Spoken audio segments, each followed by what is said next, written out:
Michigan and Wisconsin was, it's always hard to win in Madison. It's always hard, but Michigan gave a good run for a good while. Here's Nigel Hayes inside. He had a 6-point lead for his team at that point, but Zach Irvin has been playing really good ball for the Maize and Blue. 19 points in his last game. He hits a 3-ball at the buzzer here. The Wolverines are back within 3. Under 4 minutes left in the first half. Bronson Koenig gets it to Vito Brown. Nice move by number 30, and the Badgers are up by 5 at the break. Low-scoring game, though. Mo Wagner, when we're tied at 28, backing in, twisting and getting an athletic finish. And that's the first lead since it was 2-0. Then here's Irvin to make it an 8-point lead. But the game changed from there on. 8 minutes left in the second half. Wisconsin goes on a little run. Ethan Happ continues to have an impressive all-around season. Great move on a nice feed. But the real story, Dion, was Bronson Koenig started to heat up. And Bronson Koenig brings you so much from the outside. Here he is knocking a 3. He was also doing what, we don't think is characteristic of him, is beating guys off the dribble and getting to the basket. The young fella really turned it on in the second half. He scored 10 unanswered points for the Badgers.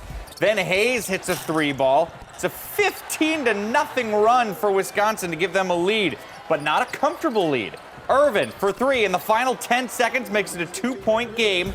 Michigan has to foul with 5 seconds left. Koenig goes to the free throw line and hits both of them, stretching the lead to 4 points, and that would do it. A close game indeed, but Wisconsin wins 68-64. Koenig ends up with 16. Hayes ends up with 13. Brown also throws in 13 points, and the Badgers improve to 11-0 at home. Jay Wilson afterwards caught up with the Badger head coach.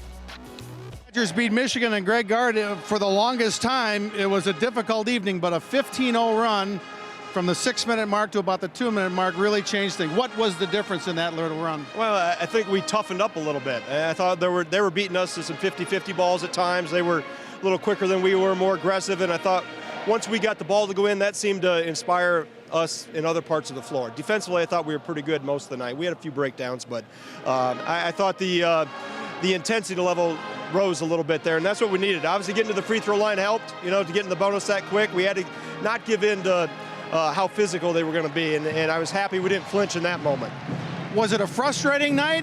Was it difficult to stay patient? I'll tell you what it was a gut check night for our guys because things weren't going well. I kept looking at the score sheet or the stat sheet during timeouts or when there were dead balls. We were shooting 12% in the second half, so at one point in time. So to be able to not perform real well or consistently offensively, to be able to rely on your defense to hold you in the game and then be able to knock down shots when we needed to was hopefully a growth for our guys. Is it the kind of game that you can learn an awful lot from? You can use that from here on out? Definitely. I think we can learn from every game, and this one, because we got tested and because we didn't maybe play as well as we can, but we found a way to gut it out, which seems like what's going on in this league these days. Every game's a battle. Sure is. And the Badgers come away with their 17th straight home win back to the studio in Chicago.